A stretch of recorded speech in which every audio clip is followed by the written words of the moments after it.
Good morning and welcome to this RICS seminar examining the new whole loaf carbon assessment recently launched at RQ in London. My name is Simon Rawlinson, partner with Arcadis and recently appointed Global Chair of the Knowledge and Practice Committee of the RICS.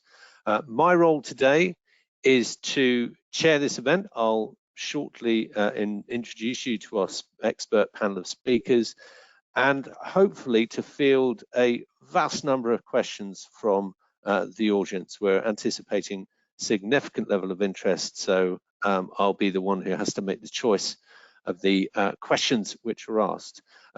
We've got a fairly packed program, so without further ado, I'm going to introduce you to our panel in no particular order, but if I can introduce first Alan Northern. Alan is Managing Director of Northern Surveying Services. He's an RICS registered expert witness and he has 30 years construction experience. Particular reason he's joining us is he's been part of the external working group supporting the introduction of the updated practice statement for whole life carbon assessment. Welcome, Alan. Secondly, we have Amit Patel, Head of Professional Practice Construction at the RICS. Amit and I are working very closely together now. He has over 20 years experience in the built environment sector, and he's worked across a number of organizations on the client side, including Tesco and Ocado Technology. Interestingly, Amit started off as an architect and transferred his skill set to quantity surveying, which I'd say is a victory for the surveying practice. Without further ado, I would like to introduce you to Jane Anson, Dr. Jane Anson, who's Director of Construction LCA level.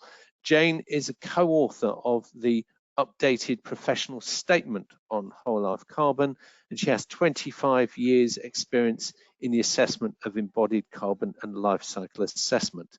And she's been involved in a great number of initiative developments in the UK and in Europe.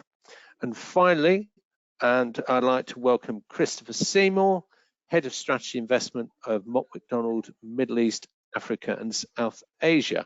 Chris has 30 years experience in the industry, of which 14 years has been based in the Middle East, and is currently leading strategy and development for the Mott MacDonald Group. Chris is also an independent advisor on the investment committee of the embodied Real Estate Investment Trust, has a lot of experience on the investment side. Now, as I say, we've got a series of questions which we're going to examine to sort of warm everything up, but I'm particularly keen on getting input from the panel. So just moving quickly on to sort of getting us started. And Amit, I'd like you to start off with, which is so what you might describe as a sort of a warming question, which is to make sure that everybody in our audience is on a sort of like a particular level around the context. So can you define for us what whole life carbon assessment actually is, please?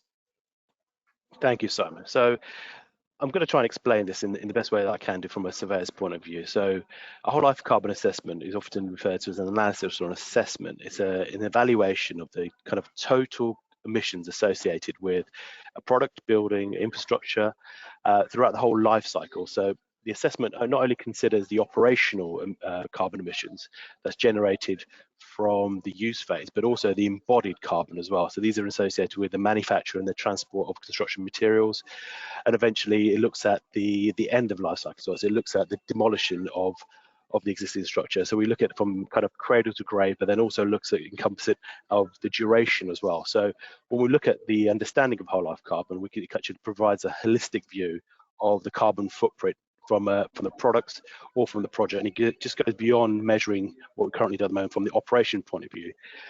So it typically goes beyond what you visibly see from the emissions point of view, and then it looks at the entire life cycle as well. So yeah, there's kind of brief overview of where we stand at the moment.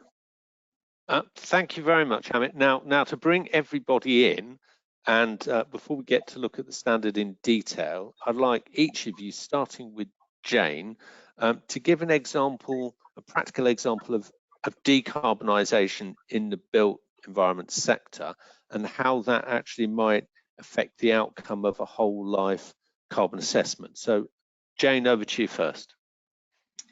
So one of the big examples is trying to reduce the resources that you actually use. So looking at approaches to lightweight your structure, for example. So things like hollow core slabs or precast that are able to reduce the weight of concrete, for example, and then that has knock-on effects because you're able to reduce the weight that the structure and the foundations need to cover, which means that you can reduce the amount of concrete that goes into your foundation. So all of those things result in reduced embodied carbon over the life of the project. Thank you. And Alan, you next. Thank you. I'm going to say I'm looking at the source of where the materials comes from, the ability to consider whether brand new is the right answer, whether you can use recycled or reclaimed, and then also more importantly, just where does that material go when we come to end of life of the building? Is it able to be reused or reclaimed, or is it trying to minimise that amount that goes to the landfill really? Okay, so the point you're making there is, of course, that if things aren't reused at the end of the life, that carbon is effectively is fixed forever, isn't it? So you can't get rid of it. Okay, to you.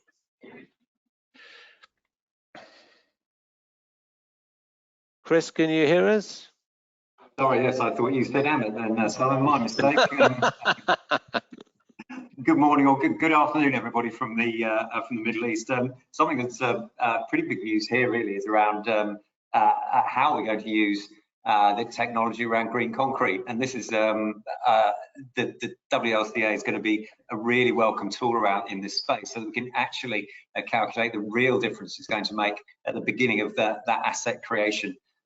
As we go into a project, and everybody will be comparing on the same basis as well, on the basis they use this tool. So for us here, I think the project teams can't wait to start using it actually.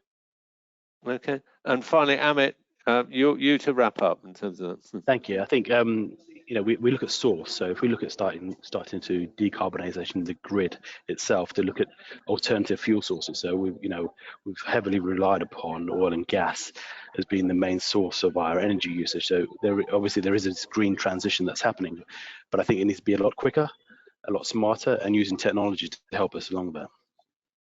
And that point, Amit, points to the fact that you need to have a pretty forensic understanding of the energy balance in the country where materials are being sourced from. So let's say, for example, the difference between maybe aluminium smelted where Chris is in the Middle East, where that will all be generated from hydrocarbons, and aluminium smelted, say, for example, in Iceland or in sort of Scandinavia, where that will all be from renewables. So there's a big potential difference there, isn't there?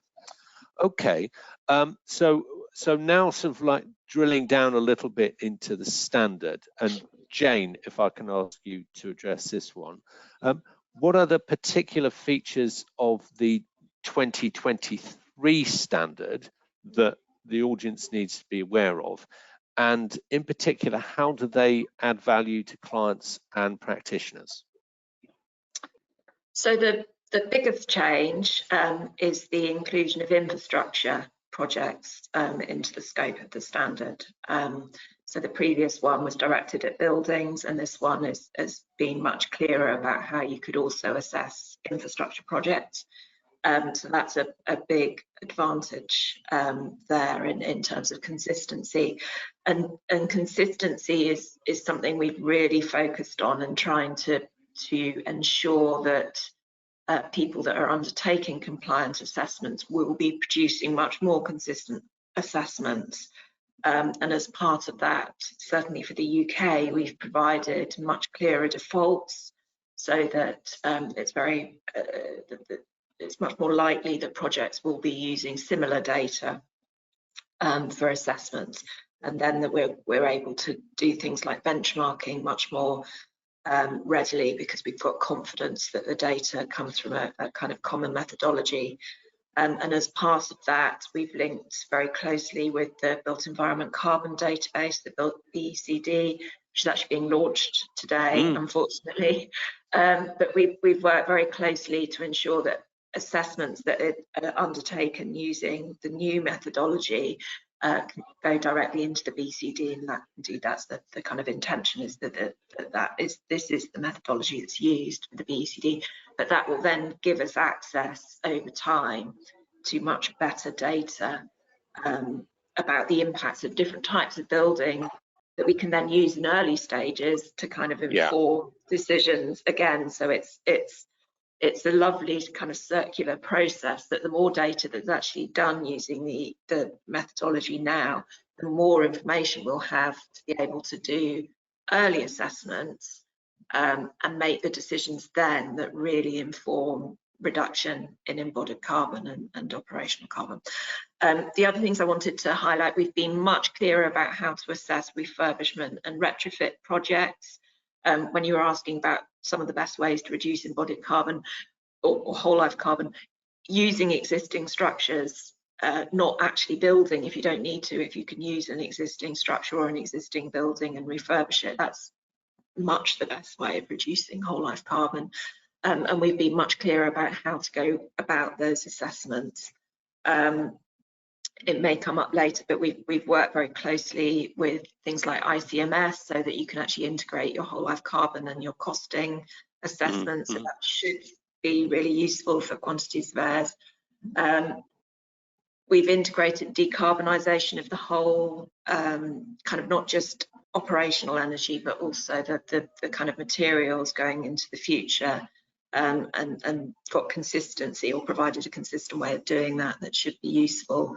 And we've also integrated a kind of uncertainty assessment that looks at the data that you're using and the stage in the process that you're at. And that again should help to get a better understanding when you're looking at data for projects, to understand, you know, how reliable that information is, and whether, so those are the kind of big changes. But I think should make it better. And I think particularly the two elements that resonate with me. One of this is that one of integrated collection of data, because this has been an aspiration for a long time. I remember having attended a launch of Carbon Buzz. It must have been probably about 15 years ago or something like that. And you know, that has collected quite a lot of data, but it's never been in a terribly consistent format. So, and there'll be lots of people on the webinar who are familiar with, say, for example, the BCIS, who are participating in BECD, which makes that, of course, a very powerful tool. So that sounds very positive. And also like the uncertainty elements, because I think it enables RICS members and other users of the standard to participate at a relatively early stage. So they're effectively at the cutting edge of practice. So I'm going to sort of spill this out again a little bit further. So I'm sort of, what I'd like everybody to consider now, and still hoping we'll get a few questions in a moment, is to reflect on the fact that carbon assessment increasingly has a high profile. I was at a breakfast session this morning, and there was an awful lot of talk about carbon assessment informing the lending behavior, for example, in both commercial and domestic markets. So this is clearly becoming more important. So what I'd like each of the panelists to describe, hopefully different parties, is the importance of this standard to the wider development of carbon assessment practice. So what I'm hoping is that you can help participants in the seminars recognise where they might see opportunities in their business to apply this standard, support great practice by clients, and hopefully earn a little bit of fee as well. So I'm going to start with Alan. Thank you, Simon. I think the core thing here is I'm going to pick up on what's good for surveyors, and I'm particularly going to pick up on the SME group of surveyors, which is, I think, is where, I'm going to be honest, it's where we're going to need to work a little bit harder potentially. But I think the core component is surveyors, we are already able to understand some of the core components of what we've got to try and achieve. It's consistent quality of data, accurate data, but the core component I'm going to pick up here is understanding what it is we're doing. The quality of the information that we get from our material sources is going to be important to understand. And I think the core thing here is that we are able to provide clients something which is really important to clients: independence. We're not being governed by or being influenced by material suppliers or being influenced by a particular need to achieve something. We're presenting data, information based upon facts and figures that are in front of us and what we can see. And I think that giving that data to a client or to a funder or to whoever else it is that's going to be there in an impartial manner is going to be the biggest thing that we can achieve as a surveying group of community. Thank you. Now, you mentioned data sources, Alan, there, and the importance of impartiality. Can you give one or two examples of data sources that, again, the audience may or may not be familiar with, which will enable them to meet what is an increasingly demanding standard? Very definitely. We have got a couple of core ones that are already available to us. So there's EPDs, which is the certificate that comes along with most materials at the moment, and the quality of that is, I'll be honest, is variable. But we are getting to see some of the more proficient suppliers are becoming very good at getting a good quality EPD for us, which is relevant to what we're trying to achieve. We also have the BCIS, who are working with the BECD to go and provide similar levels of data, and they are, I know because I've spoken to the chair of the BCIS, he's trying to make this available to the smaller practices at a more effective way of doing so. Yeah, and there are online tools as well, aren't there, which are subscription-based tools as well? Some subscription-based tools, yeah. Yeah. Amit, again, to you again, the sort of like in terms of you know that sense of the importance of the standard to the development of practice. Any thoughts of a different group of stakeholders? Yeah.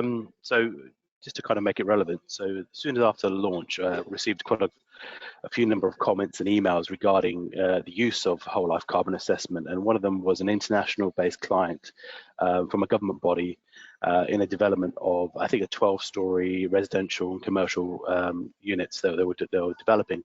They've already constructed 6, and they wanted to carry out a whole life carbon assessment on the remainder, and it was purely on the basis that the fact that they would get a better GDV value on selling the asset on afterwards from an investor point of view. So I'm going to put my investor hat on.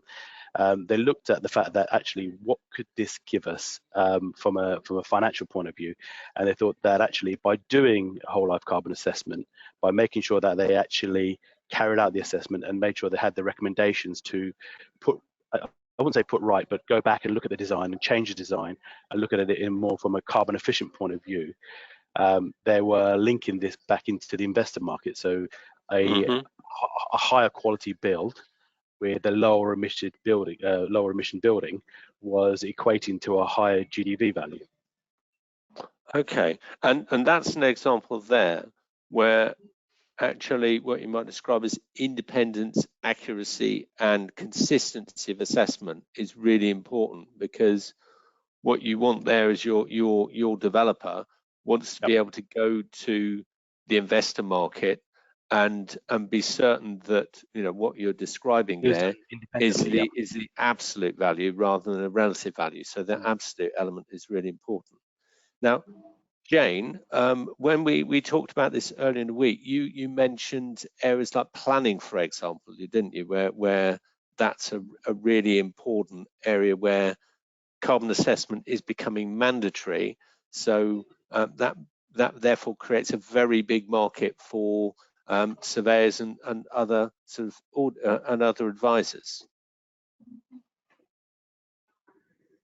It's already the case that the Greater London Authority require the larger projects that are referable to the Mayor have to do whole life carbon assessments, and that will change to use this latest version of the whole life carbon professional statement.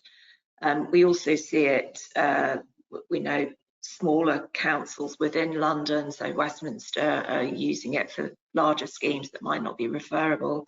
They're requiring whole life carbon assessments, and it's been on the agenda in places like Manchester and other councils. So it's becoming, starting to become something that planning authorities are looking at as a requirement to help address their kind of climate objectives that they have. And we also see it referenced in net zero strategies. For example, Scotland has a public sector buildings net zero carbon standard that references the RICS professional statement in terms of calculating the carbon impact. The same for the NHS. So we're kind of core, at least in the UK, as the methodology that's being used. Yeah. So the other thing, sorry. No, carry on.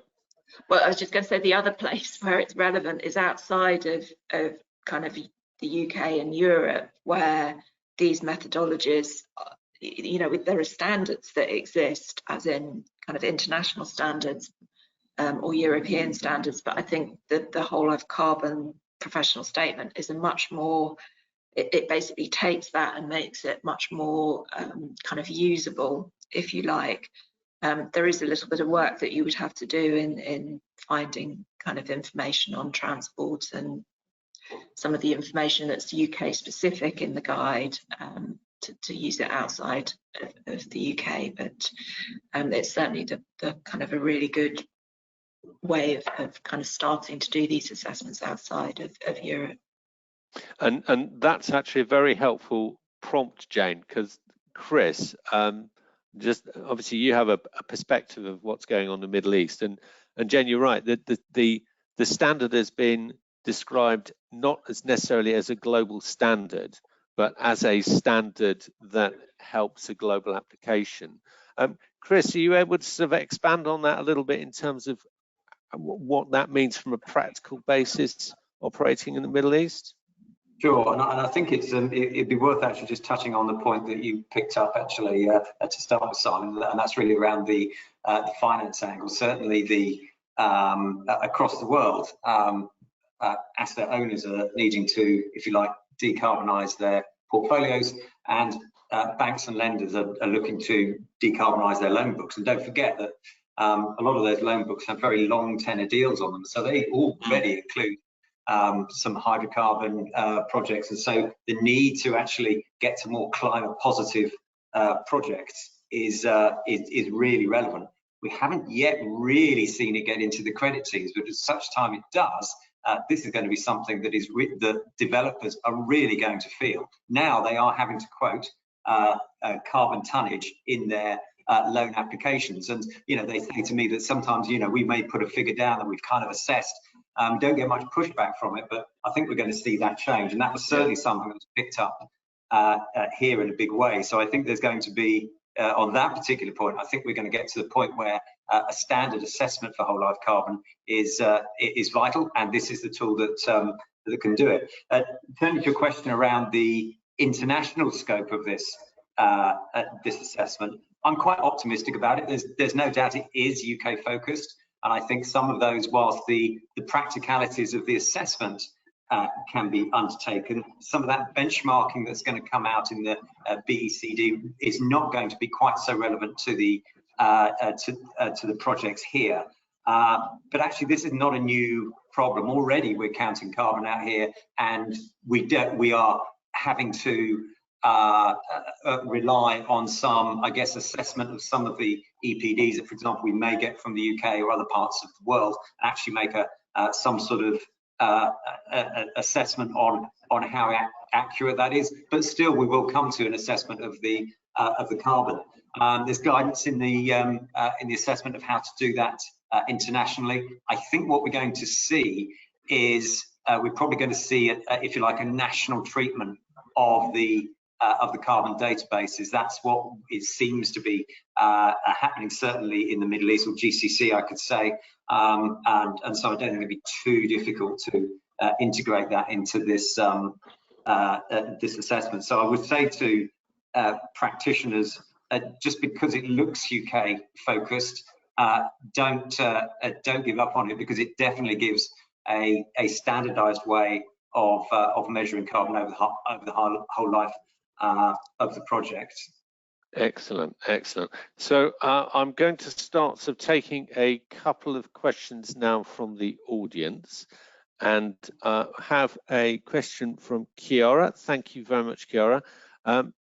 Jane, this is probably, it's for Jane or Amit, maybe Amit actually. And the question is about a plan to issue an example assessment or a tool to aid practitioners to implement the new framework. So any thoughts on that, Amit?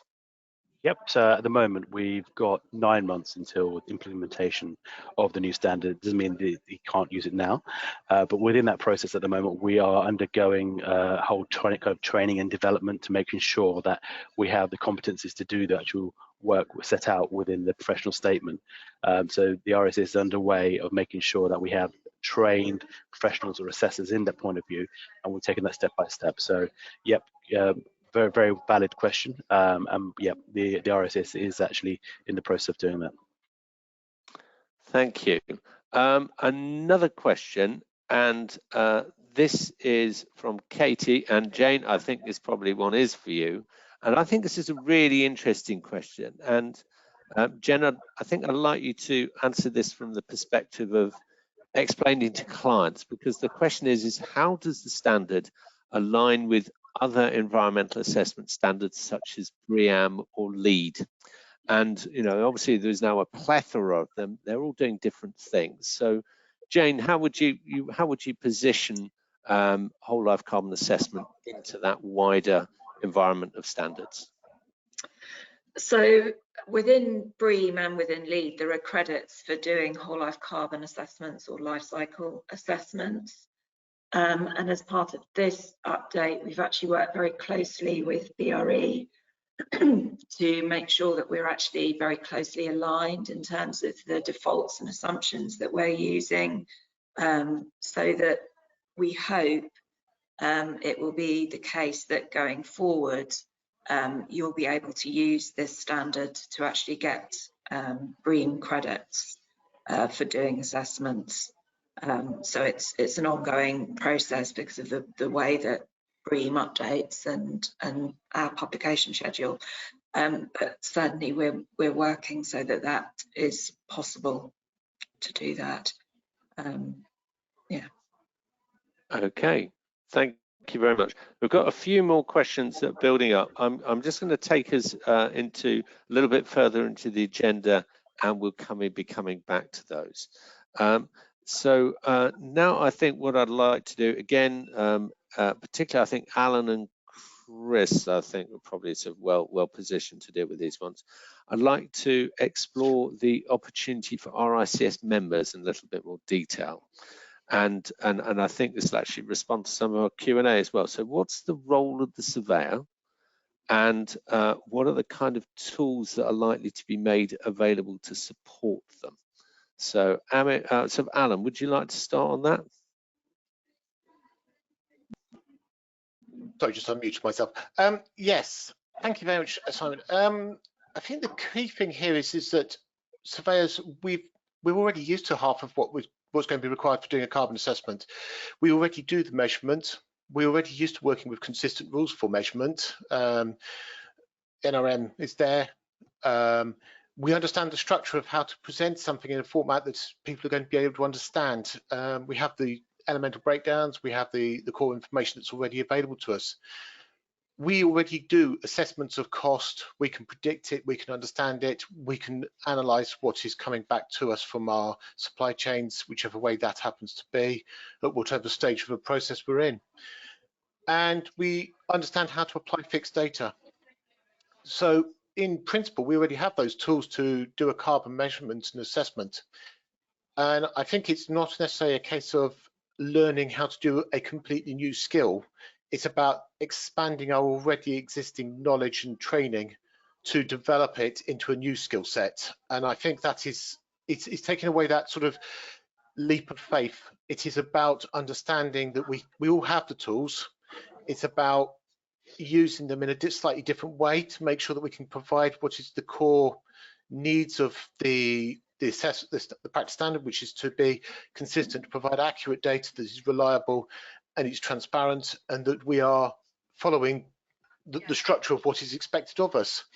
I think it's what I think Amit already mentioned here is that the training, the support that the RICS are providing, it is going to be fairly extensive. There's an awful lot of work. Amit and I are working together on some of this already, about providing the right support at the right time. And I think from what I'm going to ask here, Simon, is that, you know, to an extent, we actually need to know what that is going to look like. We know about the training. We know about providing some seminars in details. I've already seen a note come up on the questions as well, Simon, about is there going to be worked examples? And I think that is a very valid point. And I think we're going to be having to work on achieving those. Indeed.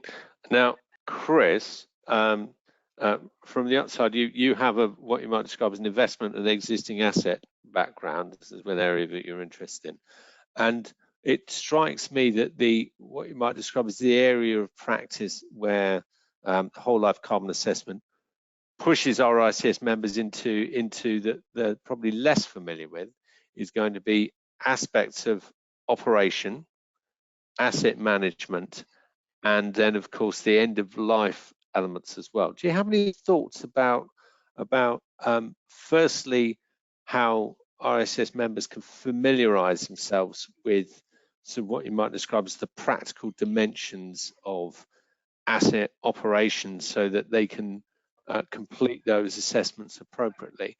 And secondly, in terms of the extent to which clients are going to be something like, have an appetite for that and therefore are going to be creating a sort of robust demand for those kind of services and insights. Yeah, I think it's becoming actually quite a relevant topic here, because just purely from if you are only driven from a cost perspective, not a carbon perspective, one of the ways to certainly save the cost is to retrofit your existing assets to make them perform better. And we found that actually Surveyor have been at the forefront of this. They've been able to use their skills in, if you like, in the built environment around building pathology and how the buildings go together, and also to understand how this might actually intrinsically offer a gain in the value of the asset. So I think from a surveying profession perspective, we're already well placed in that space. I think that the tool and the assessment is very much aligned to the practice of that surveyors are undertaking. It's linked up with a number of other standards, including ICMS 3, which really brings up the relevance of the whole life carbon assessment. What I do think, though, is that what we're also seeing is it's driving quite a bit of collaboration around the teams, because when I see these things being undertaken in the office, you're definitely seeing that connection with the building physics experts. You're seeing the aspects with the evaluation experts, with architects, and also engineers. And so, I find myself walking into a room and finding a huddle of pretty much every discipline you can see, and they're all sitting looking at the same screen, and on that screen is actually assessing the carbon in any particular project. Again, coming back to the aspect of outside the UK, wherever we can get to a more consistent approach to this, whatever takes us closer on that journey is a welcome piece. And so I see this assessment as one of those things that can actually do that. But I think it's this is underlying the role of the charter surveyor in a built environment or an infrastructure project, rather than creating a threat. I think it's completely the opposite. I see this as an opportunity. So Chris, you mentioned building physics, and one of the key features of the new standard is an upgraded requirement for operational carbon emissions assessment. Now, Jane, that's based on standards originally developed by CIBSE, isn't it? So can you just sort of articulate how surveyors and sort of building services engineers might work together in terms of putting these sort of assessments together? Yes, so the problem there has been is that there's always been a huge performance gap in the normal ways of assessing the energy that's going to be used in buildings.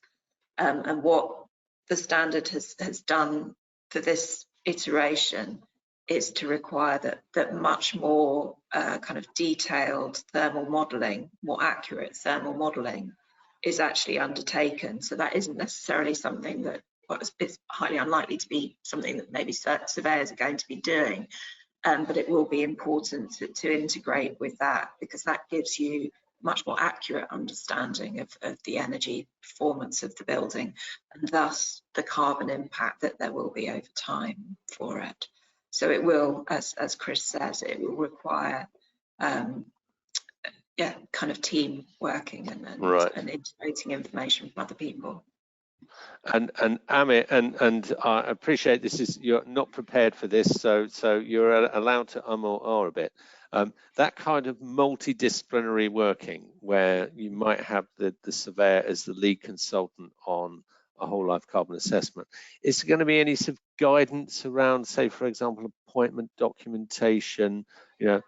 How sort of something like that operational assessment might be delivered by a sub-consultant? Is there going to be any of that kind of advice in the material produced over the next few months?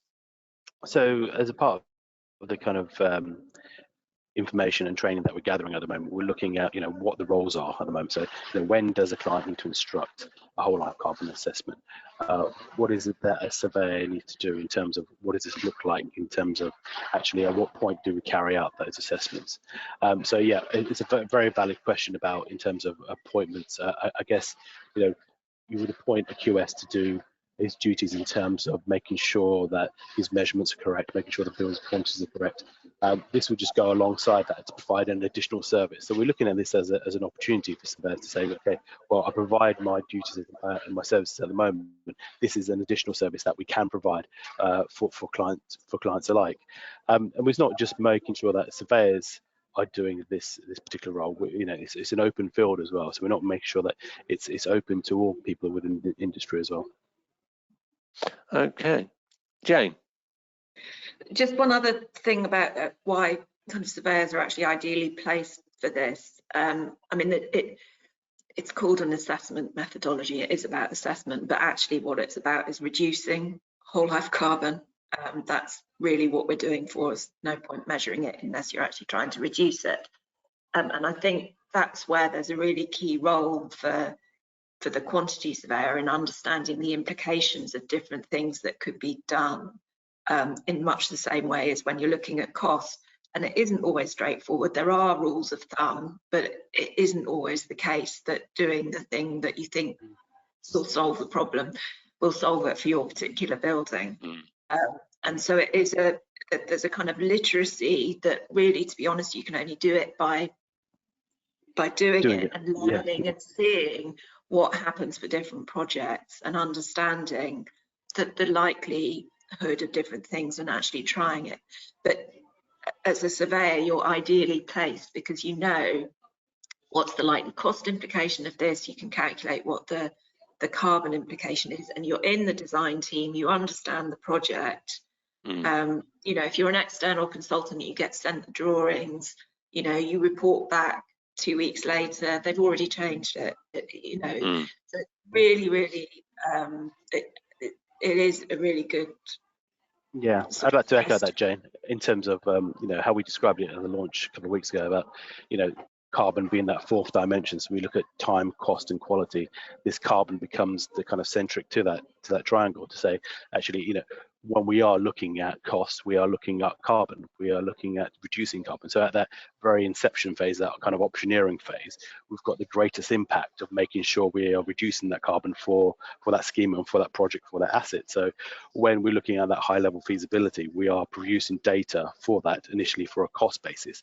And now, you know, surveyors, we have an input into actually this is the carbon emission for that building, and we can have the greater impact in deciding or giving the client options at that point to say, actually, if you did this or if you chose a different material, you know, what could be the outcome of that. So, you know, I think they, from a surveyor's point of view, they're greatly kind of geared towards making sure that those right decisions are best placed.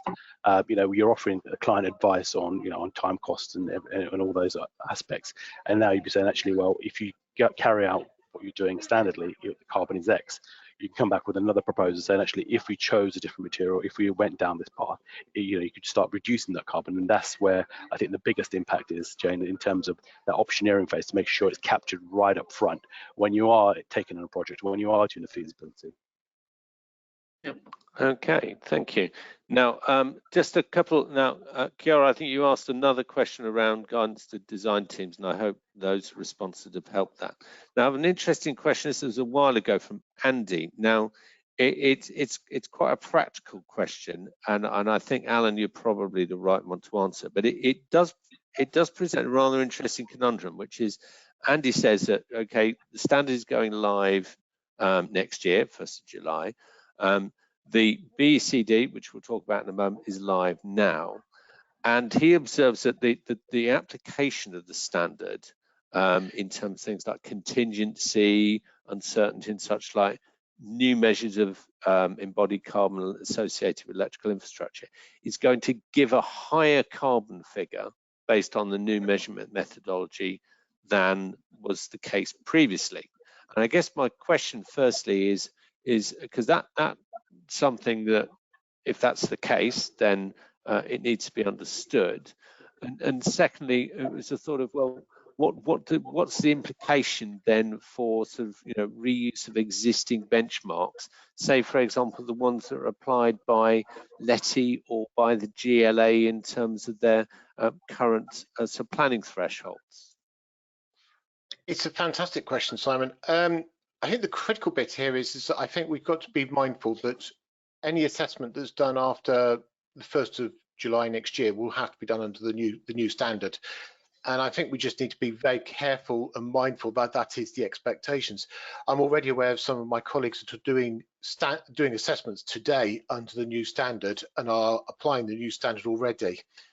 And I think what I'm going to say is that it is possible that we're going to have two different levels of data. We may well have two sets of information which potentially on similar projects are going to have two very different numbers or two very different assessments.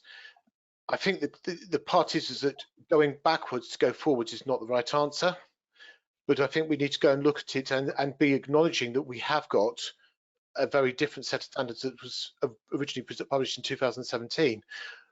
The industry has moved on, technology has moved on. We have understood far more about what we're doing and how we're trying to achieve it.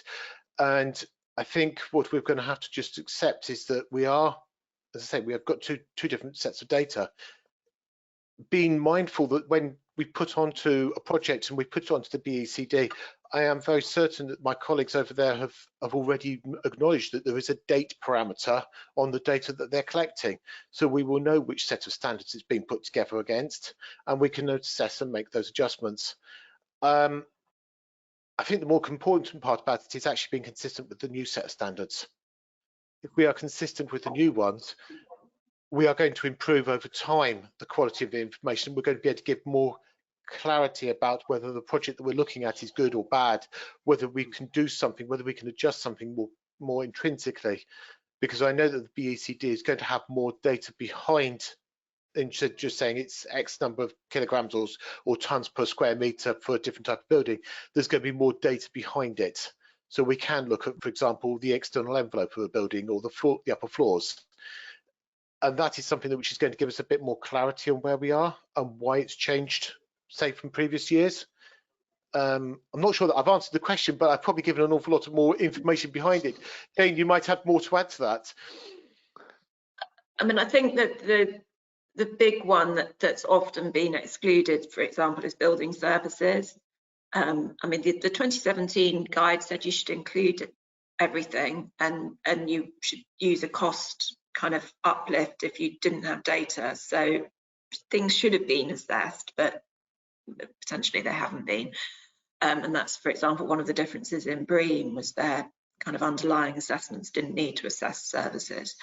But the point is we need to include, I mean, this requirement now is that all of the building or project is assessed, and we need to assess that, because if you're trying to make a decision about whether you use natural ventilation or air conditioning, and you don't take account of the impact of actually installing the air conditioning and the ducts and the replacement of those over the life cycle, you're not making a decision that's correct in carbon terms. So we have to move to this more accurate and consistent approach. But I think, I mean, the things like the LETI have to a large extent attempted to incorporate what they think should be included. So I'm hopeful that we won't have a huge gap. Can I follow that up with Jane with a slightly different question? And this was from, I'm digging around a bit, from Lillian, who sort of picks up some issues around emerging guidance from other providers. And she references the Centre for Window and Cladding Technology. And she wonders, for different reasons, might thresholds such as LETI and REBA change because we're getting a better understanding of how certain components in the sort of construction process in particular are sort of improving. And I mean, it's a slightly different sort of question, slightly the different side of the coin of that, which is saying, are the targets likely to get tougher as we see more innovation in the industry? Yes, and hopefully they'll also get tougher because we'll be decarbonising sort of manufacturing as well. I mean, I think this is not static.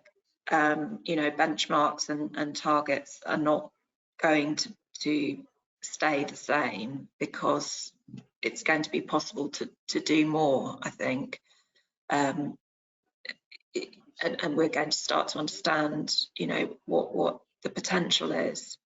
So it's, I mean, if you like, the LETI benchmarks have been based on, you know, maybe 500 assessments, but we're, you know, hopefully with BECD, and I really want to stress how important it will be for people to actually provide data into BECD, because it's only by providing that data into BECD that we're going to be able to develop these benchmarks and to be able to kind of identify projects that, you know, how have they managed to do this, and look at them in more detail and sort of identify things that are good and problems. So I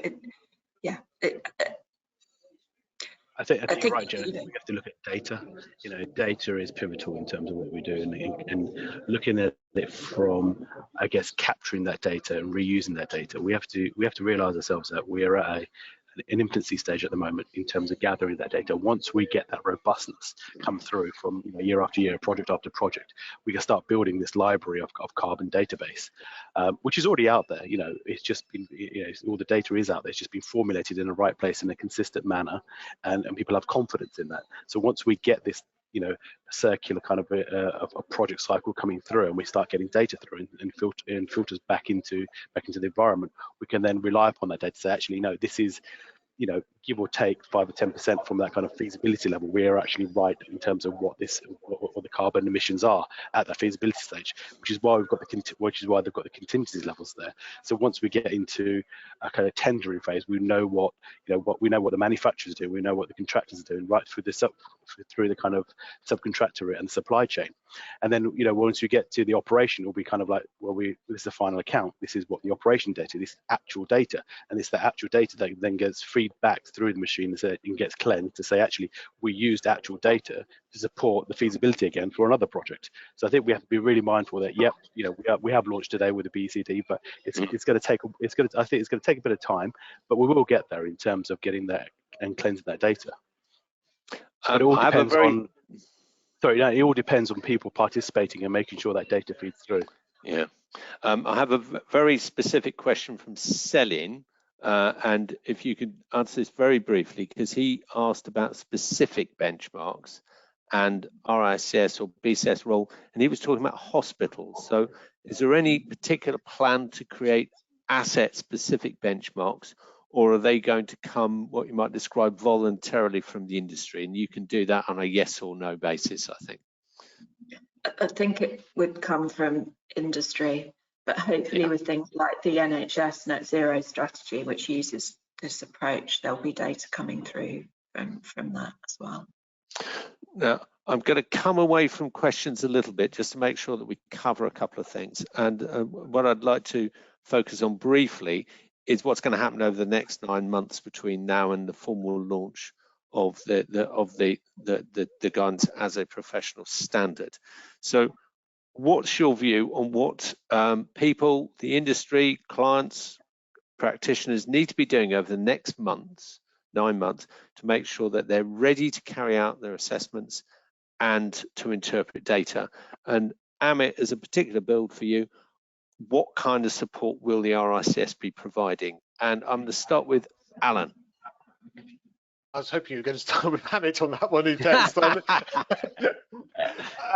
In all honesty, I think that the core things here, we've already picked up on some of the big ones. It's training, it's support. The RICS is going to be supporting the surveyors and the industry in how to do carbon assessments to the new standard. That's already there. We've already mentioned the fact that we're going to be providing, we've got to collectively, and I think this is a really core part of our surveying community, collectively we need to share data, we need to share our findings and our own knowledge and basis with actually the RICS. And I think the core component, but I'm going to say there, is that it's not just say what's working, it's where are the gaps, what is not quite there, because if it's not quite there, we need to actually find the answer for it. And I'm not saying that the standard's going to change. I'm saying that there's going to be things there, we're going to have a question and go, hang on a minute, how do I achieve something? And as somebody's already said, how do I achieve a carbon assessment for a hospital? Is there going to be guidance for that? That is a practical question which we need to say, look, can we achieve it? Can it be done? I'm not going to say yes or no at the moment, but I would hope that we will be working towards being able to give that example with data shared from our wider communities within the construction industry. And I think that is probably the biggest thing, it's us together collectively learning and sharing our experiences. Thank you. Jane. I think you just have to start trying to use the guidance. There are tools out there. They're not going to be developed to follow this guidance yet because it's literally only just been published, but they will come out.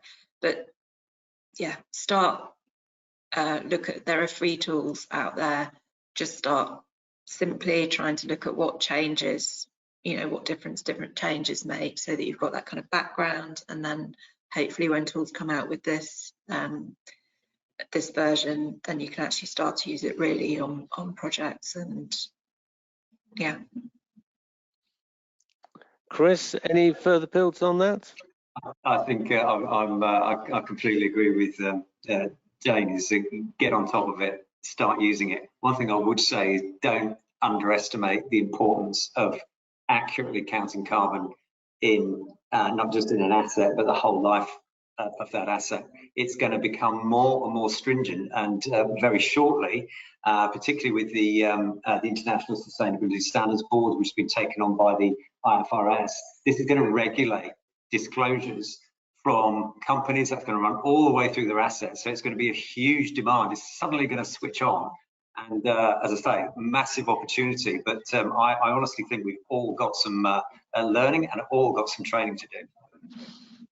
So, Chris, one thing that occurs to me is that if that kind of scale of demand comes through, then this has to be done very efficiently. Otherwise, it just becomes a very big cost of business, doesn't it? So people have to develop systems and processes as well to serve the public interest, because otherwise we're creating a cottage industry. Amit, any thoughts in terms of how the RICS is going to support what you might describe as a very cost-effective delivery of a sort of whole life carbon assessment? Yeah, so let's start kind of from the top and then from the bottom up. So I think one thing that we're kind of advocating for is adoption. So, you know, we know that there's a need, there's a demand, and it's for the greater good of what we're doing as well, to make sure that we're measuring carbon at every single point, so we understand what the emissions are. Secondly, let's start from what we need to do. So at the moment, you know, we've released a standard, and there's going to be a whole process whereby we're going to be providing training for people to understand what this means for practitioners out there, how to do a carbon assessment. You know, what is it that they need to do, where to go for the information, and be competent to give that information back into, you know, the channels of BCD to make sure that we can reuse that data. So a lot of it starts with kind of upskilling and education. So I would say to take the time, read it, digest it, understand it, and then come back with further action. You know, this is where I'm lacking. This is what I need. You know, can you come and help me provide where I need to go to? So I think, you know, I'm asking the QS kind of fraternity or community to say, actually, yep, we recognise this is a very technical document. Help us understand it, digest it, break this down. And if there are elements of this that say, actually, well, I think the RSS need to help us train in this element, then, you know, specifically we can go and target that with our, you know, with our partners here. So, you know, we will be working with, you know, a whole technical group to understand what this training will look like with our members. So it is on its way. Like I said, we really just released it last week. So please bear with us in terms of how this looks and how it will shape. So which is why we've given it that length of time to kind of embed into the industry. But I would say, look, let's look at this from a technology point of view. So, you know, what we were doing 20 years ago in terms of using Excel to kind of formulate building estimates has completely changed and is digitalized. So we're looking upon, you know, a platform where people can access this data and use it coincidentally when you're doing an estimate. So my utopian message would be like, you know, when you're doing an estimate, maybe from a BIM point of view, they can use BIM 5D, and when you're doing cost, that cost translates into a carbon, and it gives you accurate measurements that links into a database. So, you know, let's look at it kind of like, what will that look like in the future? It's data, but you're just analyzing it and presenting it in a different way and different formats. So I don't think you should be scared about it. I think, you know, let's work with what we've got at the moment, and let's use technology in the future and move forward with it. Right, now I'm going to ask one wrap-up question about our 2050 goals, but before that, Alan, we've got a really great question from Jing, which is in summary, which is asking the question: how do you use soft skills to persuade clients and architects to adopt low embodied carbon solutions, as opposed to maybe the ones that are aesthetically more satisfying, or maybe from a budget cheaper? And just one or two brief recommendations about how you make the case for low embodied carbon using personal persuasion. It's a fantastic question. I think the answer that I've got here is, it's not necessarily turning around saying to people, it's what have I got today? It's looking at what am I going to be doing tomorrow, in a few years' time. It's about understanding what doing a full carbon assessment today can give me in a few years' time. By doing it as a full package, I can turn around and demonstrate potentially that I can save money by changing just one or two things. I can save cost, I can save value, I can make my building worth more in the future. Excellent. Right, so this is the final sort of like any questions wrap-up question, where I typically ask each of the panelists to sort of like say in one sentence what their impacts are, and this is about how carbon assessment contributes to meeting our statutory net zero goals for 2050. So each of you, one distinct point of view, I'm hoping, and I'm going to start with you, Jane. So we know embodied carbon is about 12% of global emissions. At the moment, there are some countries that are reducing it, or at least legislating it, but there is huge opportunity to reduce embodied carbon by design decisions and we really need to do everything we can. So that's my point. Chris, and the clock is running against us.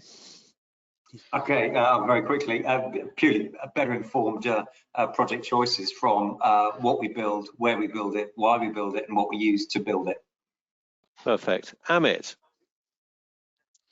It's a pretty scary one. So it was a quote, not my quote, but it's a quote I had on a podcast was, "We have to undo the last 100 years in the next 30.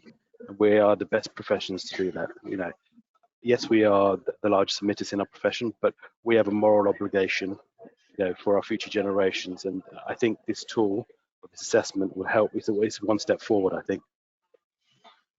Alan, you've probably got about 3 words. It is the ethical and moral thing that we've got to do it. Excellent.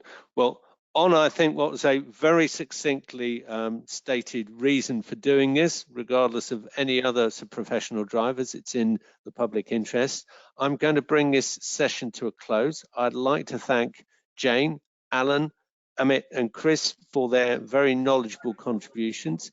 And now I'd just like to pass over to you to say, well, it's now in your hands to familiarize yourself with the standard, build a plan to apply it from July next year, and to start really driving what you could describe as the RICS's distinct carbon assessment offer as being something which is the foundation of the profession going into the next 30 years or so.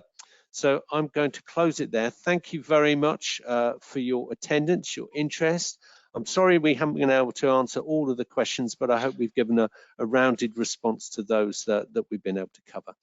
So with that, I'm going to close the session. Thank you very much. I'm Simon Rawlinson, and I look forward to being able to chair some of these events in the future. Thank you.